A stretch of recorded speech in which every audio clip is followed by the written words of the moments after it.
나의 영원하신 기여 생명보다 귀하다. 나의 갈 길 다가도록 나와 동행하소서.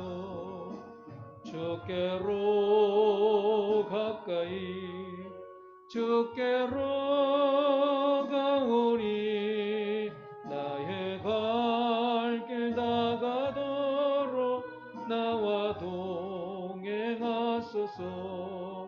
세상 부귀 아니람과 모든 명예 버리고 험한 길을 가는 동안 나와 동행하소서.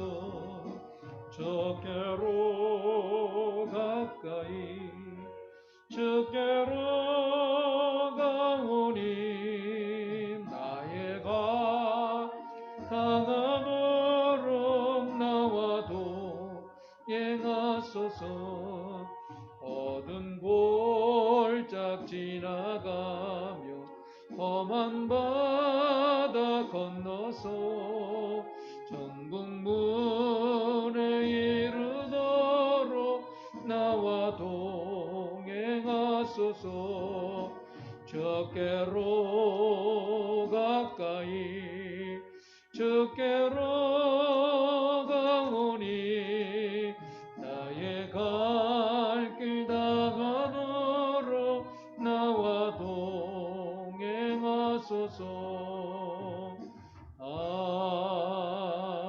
아멘. 주 안에 기쁨 있네 주 안에 살자. 주 안에 평안 있네 주 안에 살자. 불안의 연기처럼 스며들어도 주 안에 사는 마음 기쁨 넘치네.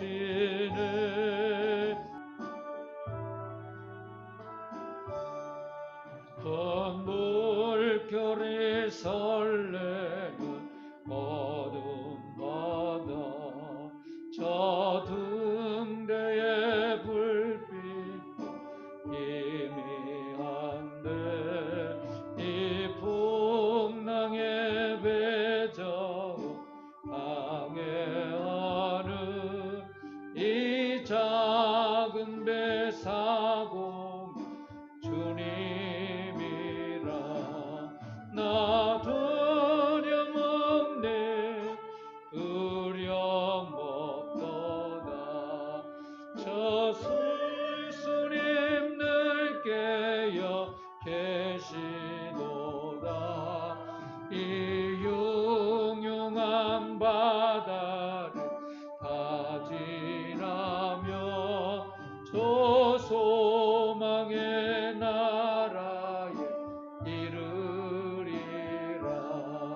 큰 풍랑이 이 배를 위협하며 저 깊은 물이 벌려 달려드나 이 바다에 노저고 항해하는 이 작은 배 사공은 주님이라는 나 두려움없네 두려움없도다.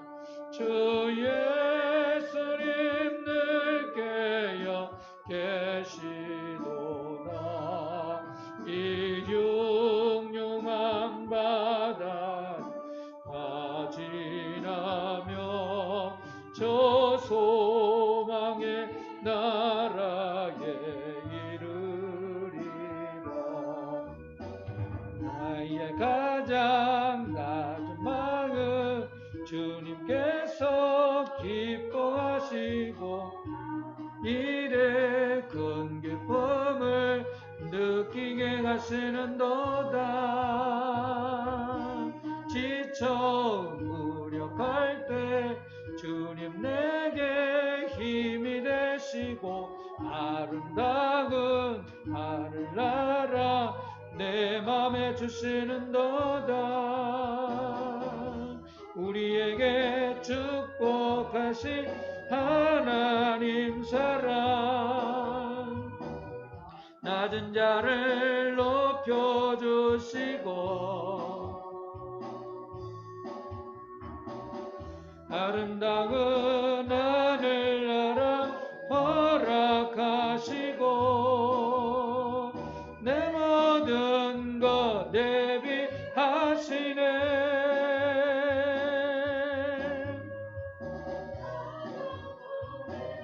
감사함의 평안을 간구하며 하나님 알도록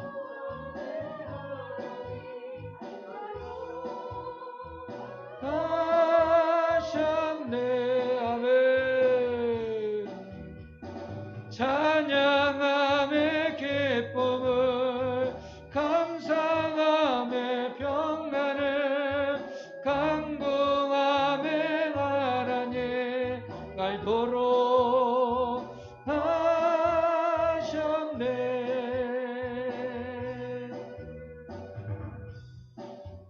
아멘. 사도행전 12장 1절에 12절 말씀입니다. 그때 헤롯 왕이 손을 들어 교회 중에서 몇 사람을 헤아려 하여 요한의 형제 야고보를 칼로 죽이니 유대인들이 이 일을 기뻐하는 것을 보고 베드로도 잡으려 할세 때는 무교절 기간이라 잡음에 옥에 가두어 군인 넷씩인 네 패에게 맡겨 지키고 유월절 후에 백성 앞에 끌어내고자 하더라. 이에 베드로는 옥에 갇혔고 교회는 그를 위하여 간절히 하나님께 기도하더라. 헤롯이 잡아내려고 하는 그 전날 밤에 베드로가 두 군인 틈에서 두 쇠사슬에 매어 누워 자는데 파수꾼들이 문 밖에서 옥을 지키더니 호련히 주의 사자가 나타나며 옥중에 광채가 빛나며 또 베드로의 옆구리를 쳐 깨워 이르되 급히 일어나라 하니 쇠사슬이 그 손에서 벗어지더라. 천사가 이르되 띠를 띠고 신을 신으라 하거늘 베드로가 그대로 하니 천사가 또 이르되 겉옷을 입고 따라오라 한데 베드로가 나와서 따라갈새 천사가 하는 것이 생시인 줄 알지 못하고 환상을 보는가 하니라. 이에 첫째와 둘째 파수를 지나 시내로 통한 쇠문에 이르니 문이 저절로 열리는지라. 나와서 한 거리를 지나며 천사가 곧 떠나더라.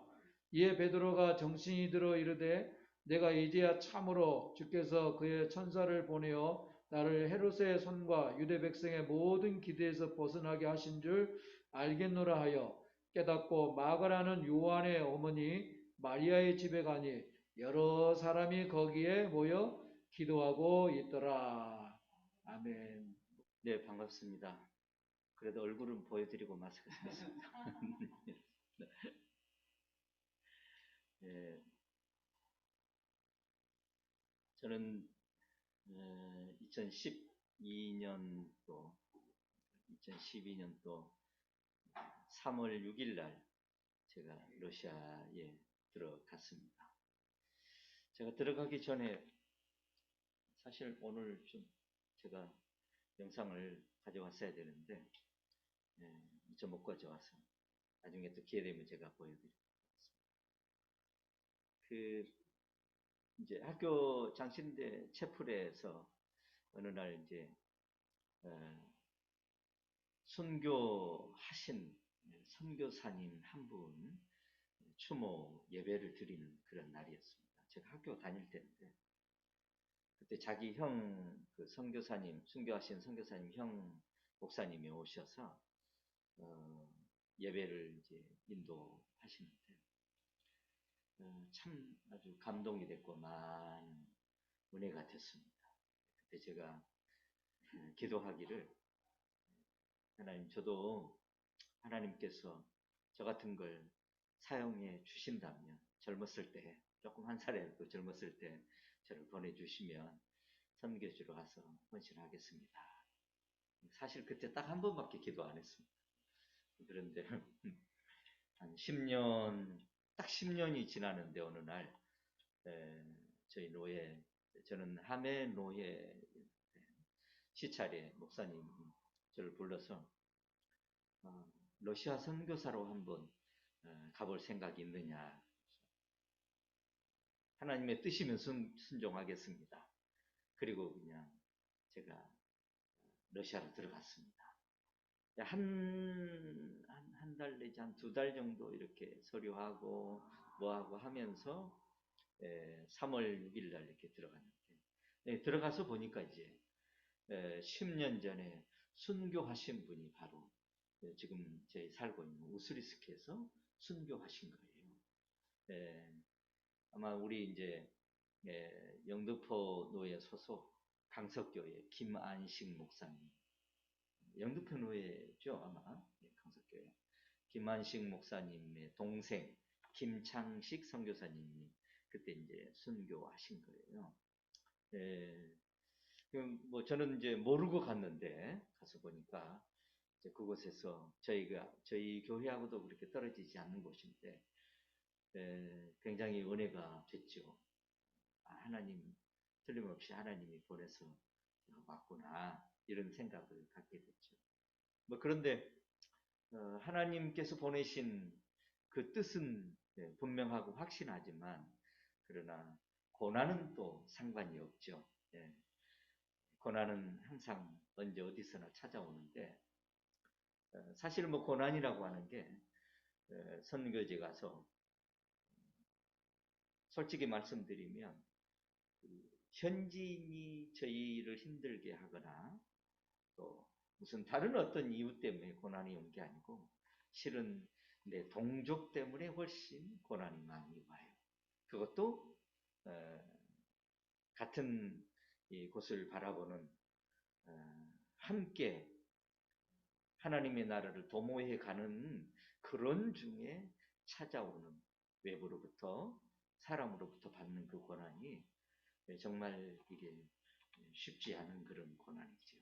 제가 오늘 아침에 뭐 우리 여기 예양교회도 팔복 산상수훈에 대해서 말씀하십니다. 저는 이제 팔복 마지막 을을 위하여 핍박을 받는 자는 복이 있나니 제가 오늘 아침에 말씀으로 우리 성도들과 나눴는데 이 핍박이라고 하는 게 원어에 보면 이게 하늘로부터 내려오는 그런 재난이 아니거든요. 원어가 인재란 말이 인재. 사람으로부터 받는 재난, 핍박인데 고난인데 그게 말하자면 그것도 내가 뭔가를 잘못하거나 나로부터 일어나는 어떤 핍박이 아니라 100% 외부에서 들어오는 고난이고 재난이란 말이에요. 핍박이란 말이에요. 정말 견디기 힘들었어요. 그래서 부름과 사명을 확실하지만 떠나고 싶었어요. 러시아를 떠나자.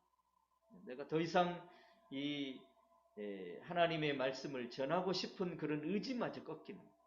그래서 제가 제 고향이 저기 전라도 저기 섬인데 섬에서 제가 태어났는데 바다도 좋아하고 바다 출신이고 그러니까 낚시도 해가면서 살자. 그래서 저기 남태평양 작은 섬나라에 가서 우리 그냥 선교합시다. 그렇게까지 제 아내에게 제가 이야기했죠. 뭐 제 아내는 동의하지 않았지만 저만 항상 그 마음에 부담을 안고 있었습니다. 그 부분들이. 그래서 어느 날 이제 제가 사역했던 그 사역지는 이제 또 다른 현지인에게 그냥 이렇게 이제 자연스럽게 이양이 되고 저희들이 와서 또 다시 개척을 해야 되겠다. 그런데 제가 평소에 제가 만약에 다시 교회를 또 이 러시아 땅에 세운다면 어디에 세울 것인가를 두고 늘 기도를 했어요. 늘 기도를 했는데 한국 선교사님과 멀리 떨어진 곳 그리고 전혀 교회가 없는 곳 아무 교회가 없는 그 지역에다가 제가 교회를 세워야지. 그런 마음을 두고 기도했어요. 근데 저희 노회에서 어느 날 노 회장님이 저에게 전화가 온 거예요. 우리 함해노회 100주년 기념 교회를 세우겠다. 근데 우리 함해노회가 원래 이제 함경 남북도, 그다음에 황해도 이게 합쳐져서 함해노회가 됐는데 과거에 100년 전에 우리 총회로부터 파송받은 최관hl 목사님이 우리 러시아 블라디보스톡 이 연해주로 파송을 받아서 그 당시에 우리 고려인들이 살고 있는 그 땅에 가서 목회하도록 100년 전에 우리 총회에서 결의를 했어요. 근데 그 최관hl 목사님이 바로 이 함경북도 노회 출신이에요. 네, 그 목사님이 그쪽에 파송된 것도 100년 된 때가 언제냐면 2012년도에 2012년도가 100년이 됐고 우리 함해노회가 생긴 지도 2012년도가 100년이었어요. 그래서 함해노회에서 결의를 하기를 그 지역, 최관hl 목사님이 사역하셨던 그 지역에 그리고 또 우리 함해노회와 황해도가 연고지로 두었던 그 만주와 연해주, 러시아 연해주 지역에 우리 교회를 하나 기념교회를 세우자 결의를 했어요. 근데 먼저 2012년도에 노예 임원들이 저기 만주라고 하는 중국에 이제 말하자면 저기 훈춘 넘어서 저기 이름이 벌써 또 까먹었는데 그쪽에 갔었어요. 예. 연길, 예, 연길 쪽에 가서 이제 땅을 본 거예요. 땅을 보는데 노예 임원들이 가서 보니까 너무 막내가 안 든 거예요. 감동이 안 왔어, 소위 말하면. 그래서 이제 그냥 왔어요. 와서 한 해가 지나고 두 해, 2014년도에 노 회장이 바뀌면서 저에게 이제 연락이 온 거예요. 저는 이제 러시아에 가 있는데 그래서 내가 6월 달에 갈 테니까 그때가 4월 달인지 5월 달인지 모르겠어요. 저한테 전화 올 때가 6월 달에 갈 테니까 너 후보지 좀 물색해 놔라. 그래서 제가 평소에 꿈꾸고 바랬던 선교사님들이 안 계시고 또 교회가 없는 그 지역을 제가 이제 놓고 기도하다가 물색해 봐라 그러니까 차를 타고 제일 먼저 이제 골목을 갔어요. 그쪽에 갔더니 그 집 앞에가 이렇게 써 있어요. 광고부터 소위 이 집 팝니다라고 써 있는 거예요. 제가 평소에 갔던 그 생각을 갖고 있던 그 지역으로 차를 타고 갔는데 첫 번째가 이 집 팝니다. 그래서 썼어요. 지금 거기 주소가 비온네리스카야 5번지거든요. 예, 그냥 5번지 거기다 썼어요. 그리고 5개를 이렇게 쭉 후보지를 물색해가지고 제가 이제 가지고 있다가 6월 달에 노회장이 와서 1번을 먼저 딱 보여줬더니 아니 다른 데 갈 거 없다. 이 집이 여기가 맘에가 든다. 그래서 구입하게 된 게 바로 지금 그 자리예요. 네. 근데 그 노예에서 사실 뭐 우리가 노예 너무 잘 알지만 노예 예산을 한쪽에다가 크게 예산을 배정하기는 정말 쉬운 일이 아니죠. 그런데 그때 그 노회장님이 너, 야, 이 목사 너 들어와. 그래가지고 가니까 1억을 그냥 뺀 거예요. 1억을. 그래서 9,500만 원을 저한테 주었어요. 그래서 그 집을 9천만 원을 주고 산 거예요. 9천만 원 주고 500만 원은 이제 수리를 간단하게 좀 예배당을 조그만하게 이렇게 이제 만들었습니다. 이것저것 해서. 그리고는 2014년도 그때가 8월 30일 날 서류를 받고 9월 1일부터 공사를 시작해가지고 한 달 동안 예배당을 이제 만든 거예요. 그리고는 10월 달에 이제 예배를 드리게 됐습니다.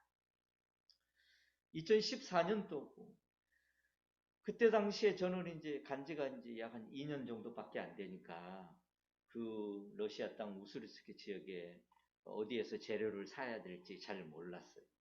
근데 소문을 해보니까 우리 고려인이 이런 나뭇가지, 이런 재료를 파는 이런 목재소를 하는 이런 고려인이 그 가게가 있다고 제가 연락을 받고 한 달 동안 그 집을 계속 이렇게 다니면서 재료를 사서 이제 짓게 되었죠. 그리고 2015년 1월 달인데 그 고려인이 어느 날 저를 찾아온 거예요. 2015년도에 1월 달에는 눈이 얼마나 많이 왔냐면 여기까지 찼어요. 우리 집에가 여기까지 찬 거예요. 아, 그 영상을 정말 딱 봤으면 얼마나 좋은데. 예. 근데 그 고려인이 교회를 다닌 사람이 아니고 12월 달에 몸이 아픈 거예요. 연세가 나이가 뭐 지금 이제 한 60 한두 살 정도 되는데 몸이 많이 아프니까 병원에 가서 검사를 해보니까 간암 말기라고 판정을 받은 거예요. 그래서 자기는 살고 싶으니까 한국으로 가고 싶은 거예요. 예. 그런데 한국으로 가고 싶은데 누군가가 도와줘야 되는데 자기가 생각을 한 거예요. 생각을 해보니까 선교사가 생각이 나는데 두 사람이 생각이 나요. 예. 그 지역에 자기가 알고 있는 선교사 두 사람이 있는데 한국 사람 한 사람은 이제 평신도 선교사고 한 사람은 전데 제가 조금 더 생각이 많이 났대요. 그래서 저희 집을 찾아온 거. 네. 저희 집을 찾아서 저쪽에서 이제 거꾸로 저쪽에서부터 한 집 한 집 배를 누르면서 자기는 배달할 때 우리 집에 안 와봤어요. 그러니까 이제 이 삐온 네리스카야라고 하는 골목길인데 이곳에서 사는 줄은 알아. 예. 그런데 몇 번지에 사는지는 몰랐어요. 그러니까 한 집 이렇게 누르면서 저기 한국 사람 있는지를 물은 거예요. 눈이 많이 오는 날. 근데 이 거꾸로 오니까 여기 첫 번째 집인데 저희 집은 끝까지 와야 되잖아요. 이제 마지막에 혹시라도 이 집이 있을까봐 눌렀는데 마침 저희 집에 손님이 왔다가 나가는 중에 제 아내를 배를 누르자마자 이렇게 딱 만난 거예요. 네, 만났어. 아, 이 집에 한국 사람 있냐고. 한국 사람 딱 보니까 한국 사람인 거예요. 들어왔어. 저를 보고 하는 얘기가 목사님, 저 좀 살려주세요. 제가 어떻게 살려요? 아, 제가 이래서 한국으로 좀 병원에 가고 싶습니다. 저는 못 살리고요. 하나님이 하실 일이고 우리 먼저 교회부터 나와서 하나님을 믿고 하나님께 맡깁시다. 교회를 나왔어요. 1월 달에. 1월 달에 교회 나오고 2월 달에 교회 나오고 3월 달이 제가 2015년 3월 달에 이제 연결이 돼서 여기 서울 삼성병원에 제가 이제 구로제일교회 사역할 때 청년부를 담당했는데 그때 그 청년이 거기 삼성병원에 지금 의사로 있거든요. 그 청년한테 전화를 했어요. 그랬더니 청년이 소개를 해주면서 그쪽으로 오라고. 그래서 이제 그 고려인 남자하고 부부를 한국으로 보낸 거예요. 한국으로 보내는데 이게 어디 집이 있거나 이래야 되는데 호텔에서 맨날 살 수가 없잖아요. 근데 제가 이제 한국에 있는 어떤 권사님한테 전화를 했어요. 권사님, 여기 이래서 우리 교인이 아파서 가는데 잠을 좀 재워주실 수 있나요? 그랬더니 하루는 재워줄 수 있대, 하루. 예. 그래서 그럼 하루라도 좋습니다. 저는 이렇게 뭘 쫙 다 된 걸로 가는 게 아니고 하루면 하루, 그 다음은 하나님. 하루 된다고 해서 하루를 보냈더니 하루 끝났어요. 그런데 그 다음번에 어떻게 되냐면 쟤를 파송해 놓은 교회 목사님, 노회장님 목사님이 교회가 이렇게 건물인데 옥탑 방이 있어요. 옥탑에 방. 이 방이 어제까지 살던 이 사람이 오늘 갑자기 나간 거예요. 근데 전화를 했더니 야, 그 그리로 오라 해라 이러는 거예요. 그 목사님이. 그래서 그분이 그 옥탑 방에서 돈 하나도 안 들고 한 달 동안 거기서 사는 거예요. 예, 두 부부가.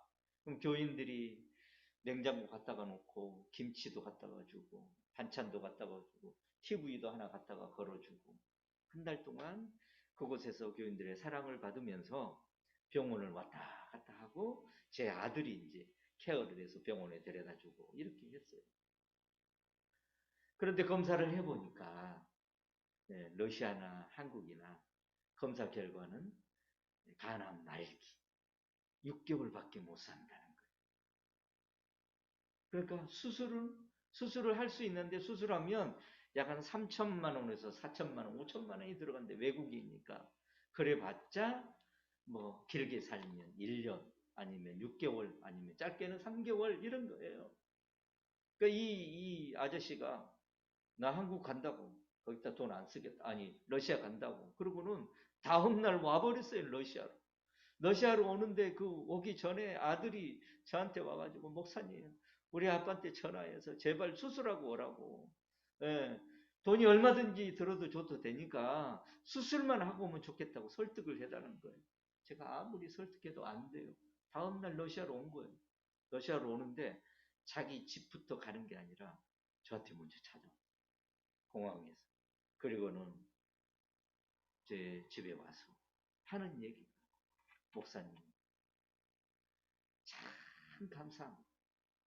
제가 이런 일이 아니었으면 하나님을 몰랐을 텐데 이 일을 통해서 제가 하나님을 만났습니다. 이 집 이거 다 쓸어버리고 새로 지읍시다. 제가 도와드리겠습니다. 얼마나 감사해요. 그리고는 3월 30일 날이 주일이었는데 그때 세례를 받았어요. 자, 세례를 받고 부인도 세례 받고 그리고 4월 5일 날이 28일이었구나. 3월 28일. 4월 5일 날이 주일이었고 4월 6일 날이 월요일이고 4월 8일 날이 제가 이제 수요일 날 한국으로 돌아가는 날이었어요. 이제 개인 사정에 4월 5일 날 주일 날 교회 나왔고 4월 6일 날 월요일 날 저를 찾아왔어요. 저를 찾아와서 한국에 가시면 저를 도와주신 분들 감사하니까 작은 선물이라도 제가 보내겠습니다라고 뭐 땅콩, 뭐 잣 이런 거 가져와 가지고 전달해 주라고 왔었어요. 4월 6일 날. 그리고 이제 월요일 날이고 4월 7일, 4월 8일 날 수요일 날 아침에 제가 한국으로 돌아오려고 대문을 열고 차 시동을 탁 하고 나오려고 하는데 전화가 또 왔어요. 통역하는 전화가 와가지고 목사님 그 고려인 이름이 김게르만이에요. 게르만. 김게르만이 죽었습니다. 4월 6일 날 아침까지도 쌩쌩한 얼굴. 간암인데도 이 복수가 차지도 않았고 아주 혈색도 좋았고.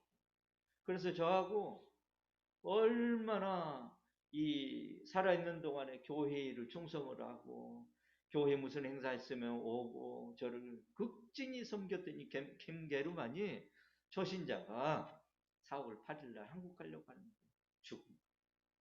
제가 바로 전화를 해서 비행기표를 뒤로 미루고 4월 8일부터 4월 10일까지 장례를 준비해서 제가 장례를 치렀어요. 제가 장례를 치르고 나서 4월 10날 이제 한국으로 오는 비행기 안에서 참 생각해봤어요. 하나님이 왜 나를 선교사로 보내시고 이곳에 하나님의 교회를 세우게 하시고 하나님이 게르만을 만나게 하셨을까? 하나님은 100년 전 아니 만세 전부터 하나님은 그 한 영혼을 주목하고 계십니다.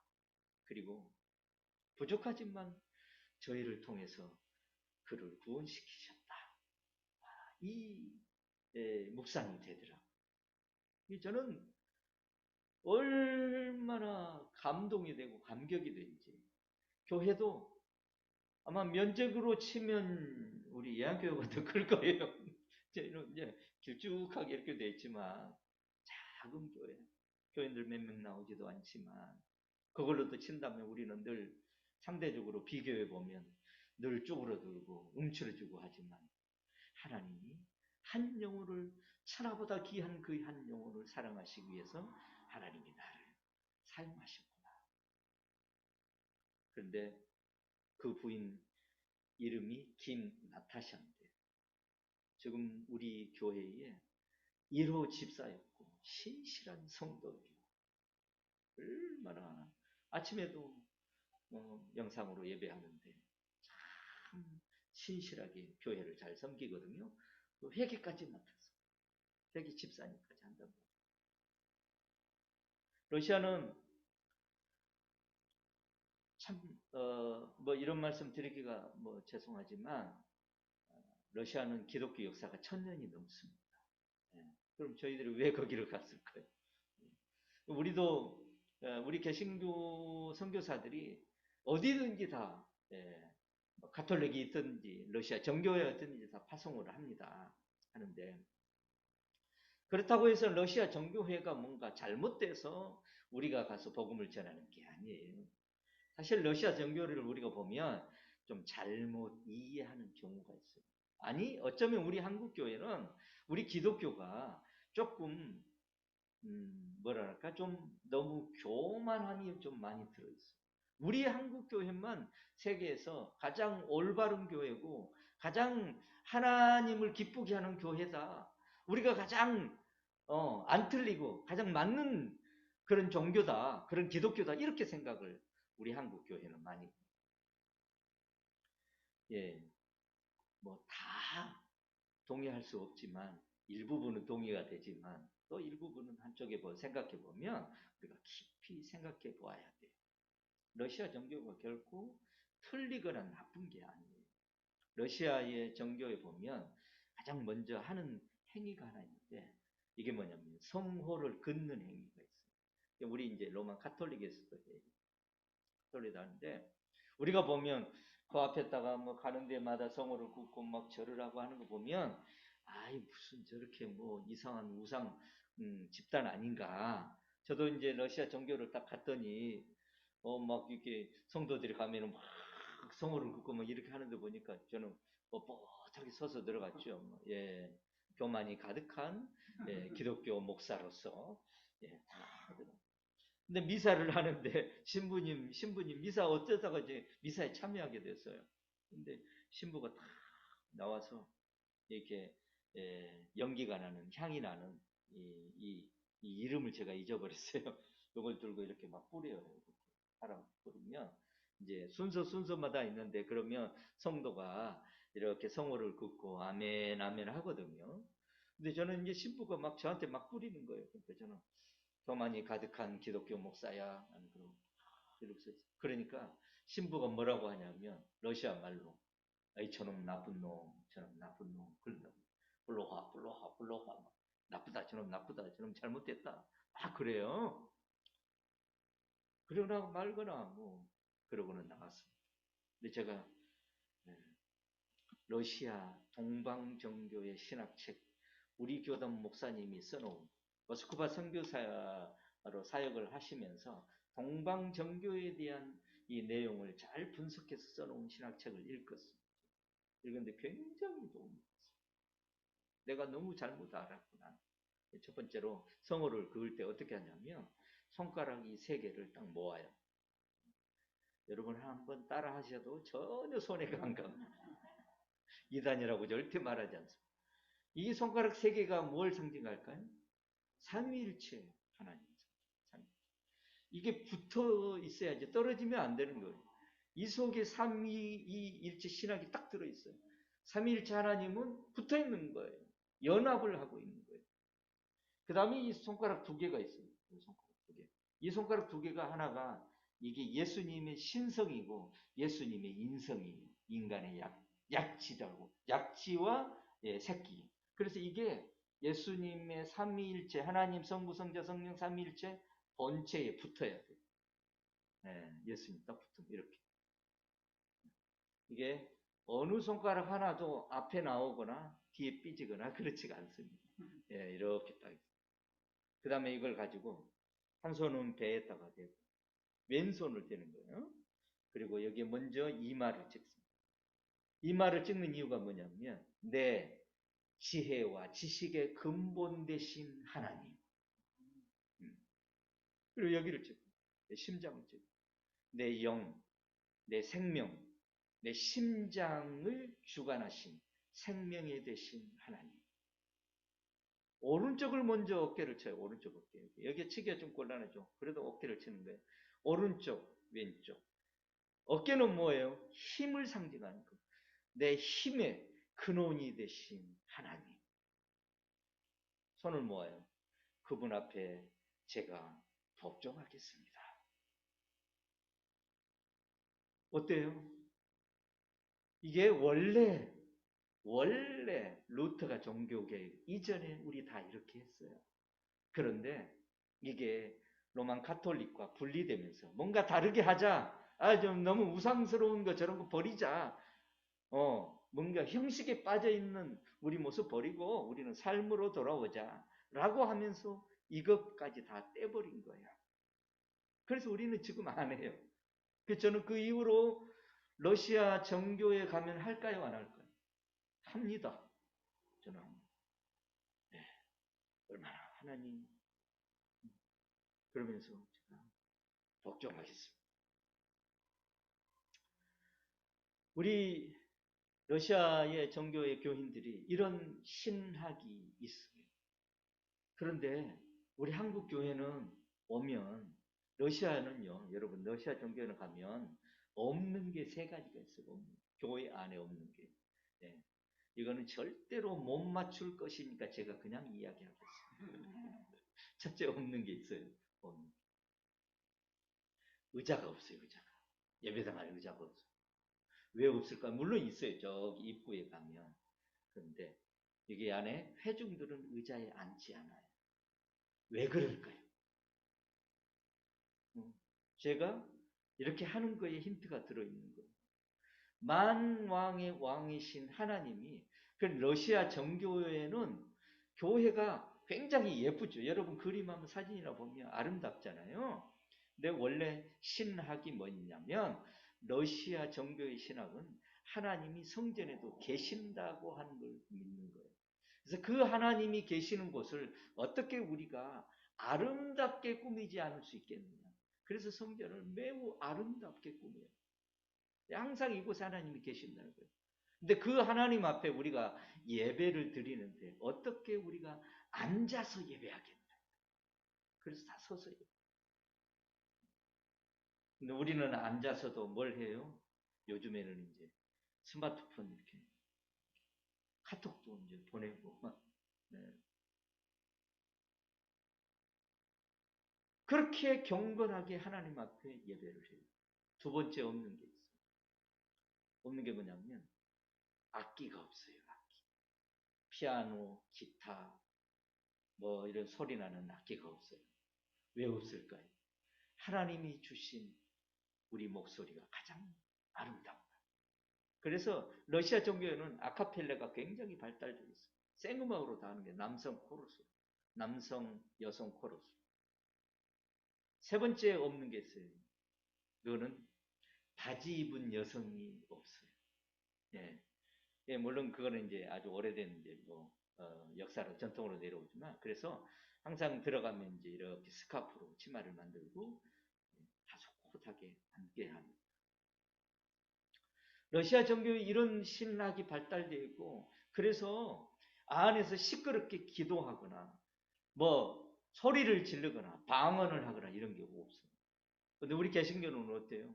뭐 그게 신학이 맞든지 안 맞든지 간에 소리 질러 찬양하고 방언하고 악기를 두드리고 난리가 아니잖아요. 그죠? 좀 속된 말로 하면. 근데 이런 모습을 보면 러시아 사람들이 이런 모습을 볼 때 우리 보고 뭐라고 하겠어요? 이단이죠. 자기들이 신학과는 안 맞는 거예요. 그러니까 우리가 가 있는 우리가 복음을 전하는 우리 그리스도교, 우리 기독교는 이단이에요. 자, 그런 상황에서 저희가 이단이 아닌데 복음을 전하기가 쉽지 않잖아요. 참 쉽지가 않습니다. 그리고 또 하나는 저 모스크바나 이쪽하고는 거리가 많이 떨어져 있습니다. 저희는 있는 곳에서 수도까지, 모스크바까지 비행기로 7시간을 가야 돼요. 무려 10,000km가 떨어져 있어요. 10,000km. 지구의 둘레가 4만 킬로라고 하더라고요. 4만 땅덩어리가. 근데 우리가 러시아에 우리가 있는 곳에서 수도까지 가는데 10,000km, 9,800km예요. 그러니까 4분의 1을 비행기로 날아가야 돼요. 지구를 7시간을. 근데 거기하고 문화가 많이 다릅니다. 근데 이쪽에는 우리 약간 러시아 땅이지만 유럽 같지만 동양 문화가 섞어져 있는 곳이에요. 그곳에 우리 한국 사람들, 과거에 중국 사람들, 이런 일본 사람들이 섞여서 살고 있는 그곳에 복음을 전하러 가는데 이들이 바라보는 사실 그쪽에는 우리 한국 선교사님들이 많이 계셔요. 예. 그런데 교회가 이런 모습, 자기들과 너무 동떨어져 있는 이런 문화 속에 살고 있는 이 교회 모습을 보고 복음을 전하기가 쉽지가 않아요. 그래서 우리는 뭐라고 불리냐면 저 사람들이 우리 보고 한국 교회, 너희는 한국 교회, 우리는 러시아 정교회 우리 교회, 이렇게 완전히 분리가 되어 있어요. 그 속에 저희들이 아이들에게 선교팀들이 오거나 그럴 때 성경학교를 하고 또 우리 집수리 사역을 합니다. 지난 2년 전에 우리 김상욱 목사님이 오셔서 한 가정에 들어가서 집수리 사역을 했는데 너무 아주 좋았습니다. 1년에 제가 한 3집, 4집 정도 이제 다니면서 집수리, 가난한 사람들 집수리를 사역을 해주고 또 그 다음에 매년 이제 겨울마다 작년부터 시작을 했는데 작년 이제 석탄을 한국의 저기 이제 전곡중앙교회라고 하는 그 교회에서 이제 우리 그 러시아 선교사들 우리 통합측 파송된 통합측 선교회가 있는데 그 선교회로 매월 10월 달부터 10월, 11월, 12월, 1월, 2월 올해는 언제까지 올렸는지 모르는데 2월까지 매달 100만 원씩 보내주면 그 100만 원을 5군데로 나누어서 한 군데에 20만 원씩 저희가 이제 매달 그 석탄 연료 지원을 받아서 20만 원을 받으면 가장 가난한 석탄이 겨울에 없는 그 집에서 뭐 얼어 죽지 않게 그냥 석탄을 제공을 하는 그 사역을 2년째 했습니다. 어떤 가정에 저희 교회가 있는 곳에서 65km 떨어져 있는 그 시골에 할머니, 러시아 할머니가 저희 교회를 와요, 버스를 타고. 근데 저희가 한번 이제 신방을 갔는데 65km나 떨어져 있는 비포장 도로예요, 비포장. 그곳에서 버스를 타고 오는 거예요. 오는데 갔더니요, 석탄을 가져갔는데 우리가 석탄을 도와주기 전까지 그곳에서 3년을 살았는데 그 할머니가 이제 도시에 살다가 그쪽에 아파트를 팔아서 그냥 딸 줘버리니까 시골로 딸이 데려다 놔버린 거예요. 그러니까 그 집에서 3년 동안 석탄 한 번은 겨울을 사보지를 못했는데 저희가 준 걸로 가지고 이제 살았어요. 그런데 러시아가 겨울이 얼마나 기냐면 무려 10월부터 겨울이 시작이에요. 그냥 우리 한국 겨울 뭐 한 1월 달에 보통 이제 올해 보니까 한 10몇 도 서울에 이렇게 내려가잖아요. 거기는 10월부터 그렇게 내려가요. 그러면 1월이 되면 뭐 여기하고 거기하고 한 30도 이상 차이가 나요. 많이 춥지는 않고 한 35도, 38도 정도 영하 그 정도 이렇게 됩니다.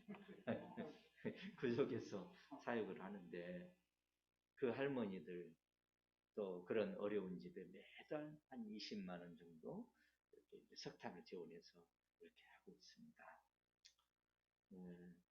시간이 많이 지났습니다. 오늘 본문에 간략하게 말씀을 드리면 오늘 본문에 보면 마가라고 하는 요한의 어머니 마리아의 집이라고 하는 그 구절이 12절에 나오는데 여기 보니까 베드로가 복음을 전하다가 이제 감옥에 갇혀서 있는 동안에 파수꾼들이 4명씩 4개 조가 그 감옥 안을 지키게 되어 있어요. 돌아가면서 지켜요, 베드로를. 근데 이 베드로를 지키는 그 조 때 밤중에 하나님의 성령이 천사가 나타나서 베드로를 데리고 나간 거예요. 파수가 4명이 이렇게 입구를 막고 있는 거예요. 근데 자기 옆에 바로 여기서 딱 붙어서 맞은 제일 처음에 한 사람이 여기 팔짱을 같이 이렇게 낀 것처럼 이 쇠사슬을 묶어서 끼워요. 그리고 그 다음에 문에서 하는 사람 지키고, 그 다음 지키고, 그 다음 지키고.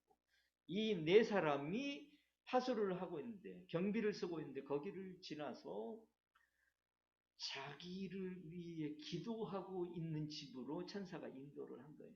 가보니까 어디 집이에요? 12절에 보니까 마가라고 하는 요한의 어머니 마리아의 집이에요. 마가는 당시에 말하자면 로마가 지배했던 시대였기 때문에 로마식 이름이고, 그 다음에 요한은 헬라식 이름인 거예요.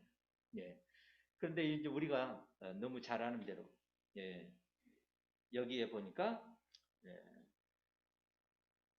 로마식 이름으로 우리가 통칭해서 마가로 이렇게 부르겠습니다. 근데 여기에 보면 골로새서 4장 10절에 보면 마가는 바나바의 조카라고 나와요. 조카. 예.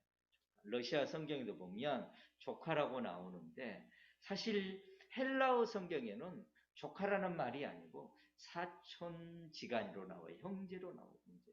그러나 우리가 중요한 것은 조카가 됐든지 형제가 됐든지 간에 어쨌든 마가하고 바나바가 한 친척 관계인데, 그렇다면 만약에 형제지간이다. 바나바하고 마가가 형제지간이면 여기 아까 마가의 어머니는 이모 아니면 고모가 되는 거예요. 그런데 성경에 오늘 보니까 마가의 어머니가 이름이 마리아인데, 마리아로 나왔다 이 말은 아버지 이름은 없고 마리아이니까 아마도 홀어머니가 마가를 키우고 있는 거예요. 지금 현재 상황.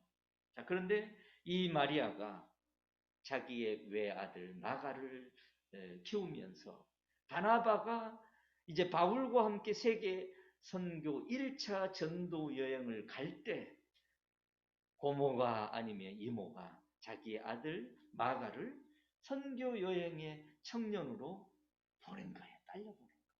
오늘날 치면 선교지에 선교팀으로 선교 여행을 갈 때에 내 아들을 좀 부탁합니다 라고 보낸 거예요.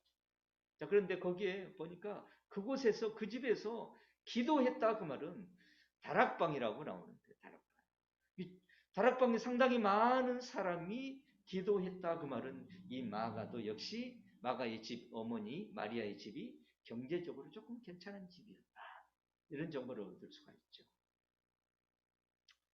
그런데 나중에 보면 마가가 베드로 전후서에 보면 베드로가 뭐라고 되냐면, 베드로가 이 베드로전서 5장 13절에 보면 마가를 뭐라고 했냐면 자기의 서신을 대피를 해준 사람이 마가였어요.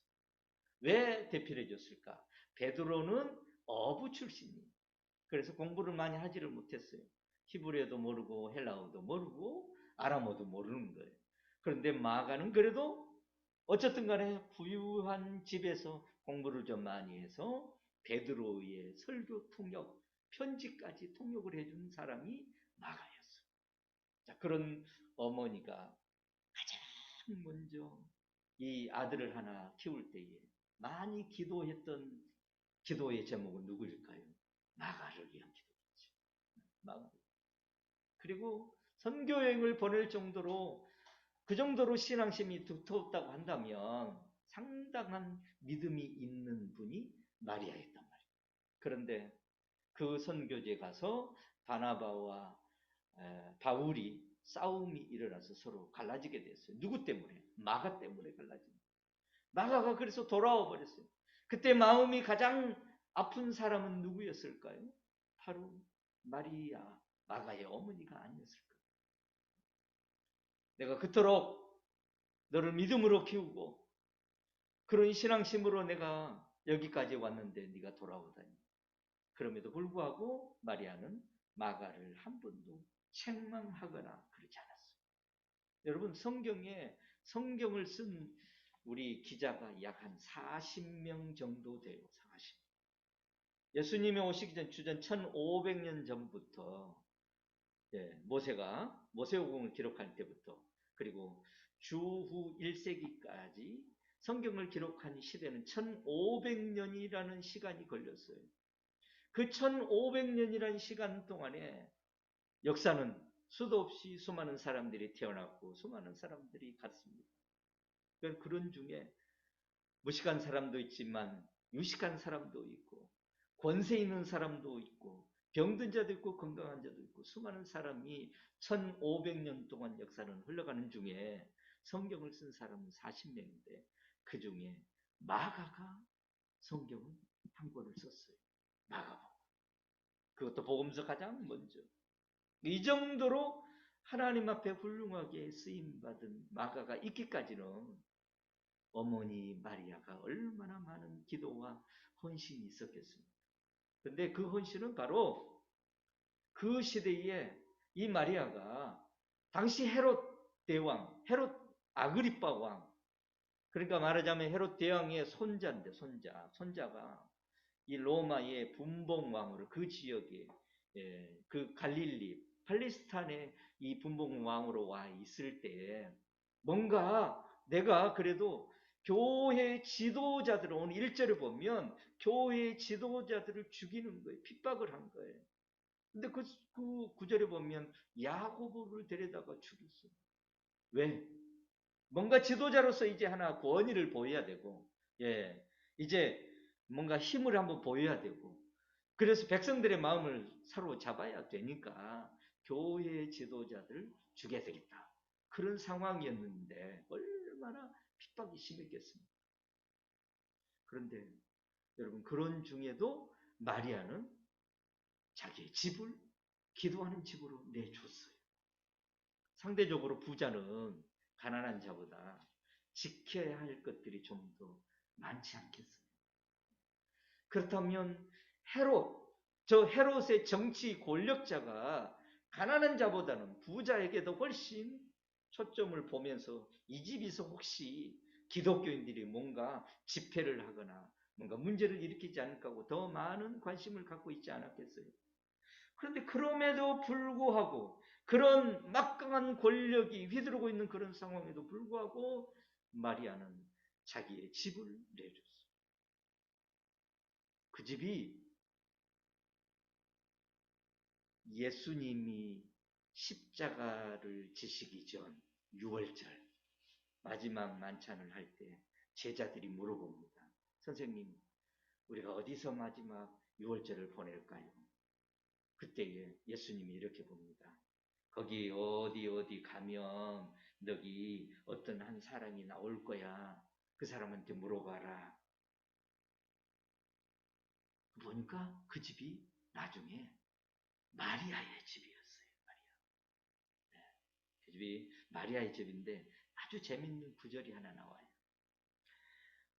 마가복음 14장 13절에 16절에 마가가 이 구절을 표현하면서 자기 아버지의 정보를 넣었어요.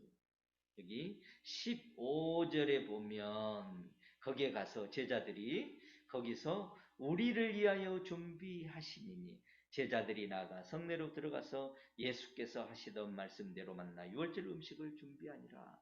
러시아 성경, 여기 우리 한국 성경으로 보면 누가, 그가, 지시, 대명사 이런 게 없어요. 근데 러시아 성경에 보면 15절에 보면 온 바쇼를 그가 그에게 갔더니 그라고 하는 표현이 나와요. 그라고. 그게 남자예요, 남자.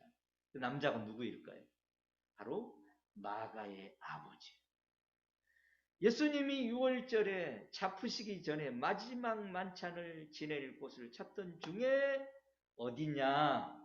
우리가 어디를 갈까 할 때 예수님이 지시했는데 그 집에 갔더니 마가의 아버지가 흔쾌히 허락을 해줬던 집이 바로 그 집이었어요.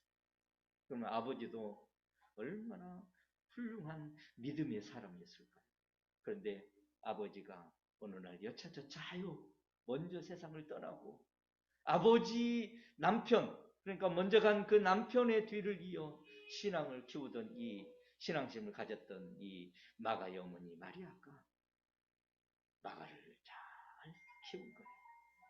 저는 이 구절을 읽으면서 마리아도 아주 위대한 신앙이었지만 아버지 마가의 아버지도 위대했다.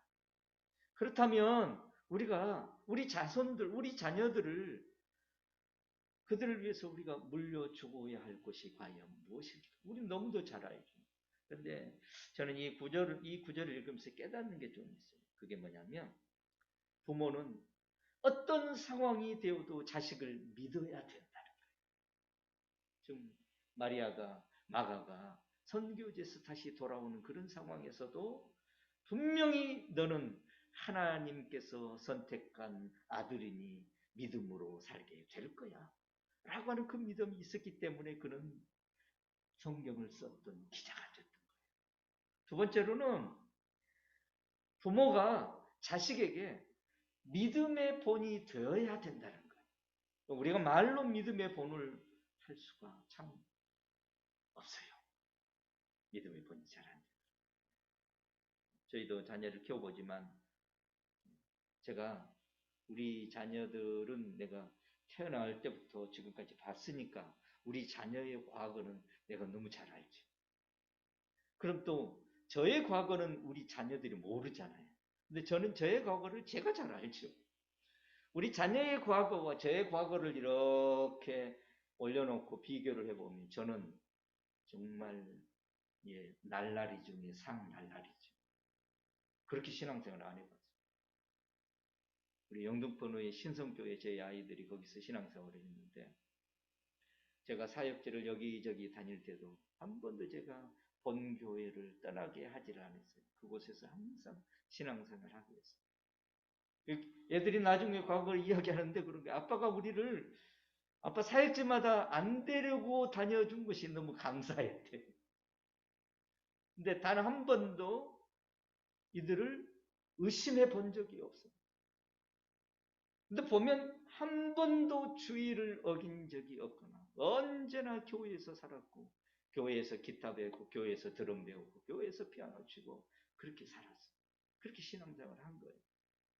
그러니 나 같은 것을 변화시킨 주신 그 하나님의 능력을 내가 믿고 확신한다면 혹이라도 우리 자녀들이 떠나 있는 중에 우리 하나님께서 그들을 변화시키지 않겠을까요? 나 같은 것을 사용하신다면 신실하신 우리 하나님은 믿음의 유산을 물려받은 우리 자녀들을 사용하지 않으실까요? 특별히 저는 그래서 주일 학생들에게 굉장히 큰 관심을 가지고 이들을 훈련하는 그런 사역을 많이 합니다. 이제 돌아가면 다시 이제 주일학교 아이들을 모아서 예배를 할 거예요. 그 중에 여러 아이들이 있는데 다 아이들이 보면 결손가정 아이들이에요. 어느 아이들이 가정이 온전한 가정이 거의 없어요. 보통 저희 교회에 온 아이들은 아빠가 2명, 3명, 4명까지도 있는 아이들이. 이게 형제마다 다 달라. 아빠. 바로 2월 달에 3명의 아빠가 있는 그 집에 이제 저희가 이제 나무를 사서 한 20만 원씩 사서 이제 제가 넣어주고 왔습니다. 그 아이들을 키우면 이 아이들이 사실 아이들에게는 전도하기가 굉장히 조금 더 좀 수월해요. 그래서 오면 아이들과 함께 공부를 하면서 이 아이들을 믿음으로 잘 키워서 교회 사역자를 만들고 또 복음을 전하는 전도자로 삼아서 하나님께서 우리에게 허락하신 그 순간까지 러시아 땅에 하나님의 교회를 세우고 복음을 전하는 그 일에 애들이 쓰임받고자 기도합니다. 여러분들도 생각나시면 저희 러시아 우스리스크 저희 교회는 이제 여러분 예향교회지만 저희는 예수사랑교회 기억하시고 기도해 주시고 또 코로나가 끝나면 함께 사역할 수 있는 동역할 수 있는 그런 우리 동역의 관계가 될 수 있으면 너무 좋겠습니다. 기도하겠습니다. 하나님, 오늘 또 우리에게 주신 귀한 이 시간에서 하나님, 우리가 말씀을 나누었습니다. 간증을 나누었습니다. 우리 주님, 우리의 모든 일거수일투족을 기억하고 계시리라 믿습니다. 우리를 통해 귀한 생명들이 살아나기를 소망합니다. 한 영혼을 천하보다 귀하게 여기시는 하나님의 그 사랑, 그 귀한 관심, 우리도 외형적인 것에 실망되지 않게 하시고 또 낙심되지 않게 하시고 한 영혼에 집중하며, 그래서 하나님께서 우리에게 맡겨주신 시간 동안 최선을 다하여 살아가는 우리 모두가 되게 해 주옵소서. 우리 예향교회 위에 함께 해주시고 우리 원로 목사님 가운데 함께 해주시고 담임 목사님 가운데 함께 해 주옵소서. 사랑하는 우리 성도들 가운데 하나님께서 기억하여 주셔서 이들의 헌신과 이들의 눈물의 기도와 수고를 주님 기억해 주옵소서. 속한 시일 내에 코로나가 물러나고 우리 함께 하나님의 복음을 전하는 동역자로 아름답게 쓰여지게 해 주옵소서. 예수님 이름으로 기도하옵나이다. 아멘. 귀한 간증과 말씀 많은 은혜가 되어 감사합니다. 사순절 기간에 특별히 우리가 묵상해야 할 많은 메시지가 있어서 더욱더 감사를 드립니다. 찬송가 508장 이 찬송 부르면서 부르고 나서 우리 목사님 축도까지 해주시기를 부탁드립니다. 508장입니다.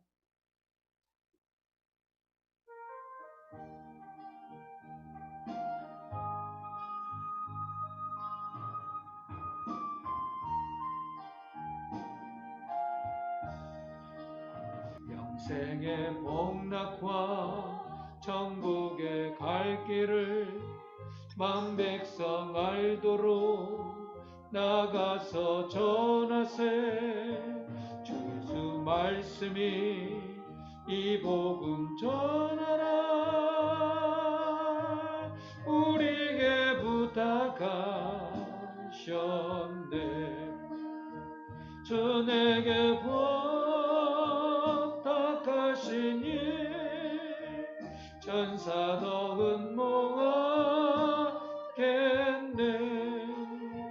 하목게 하라신 그 주의 말씀을 온 세상 널리 전하세.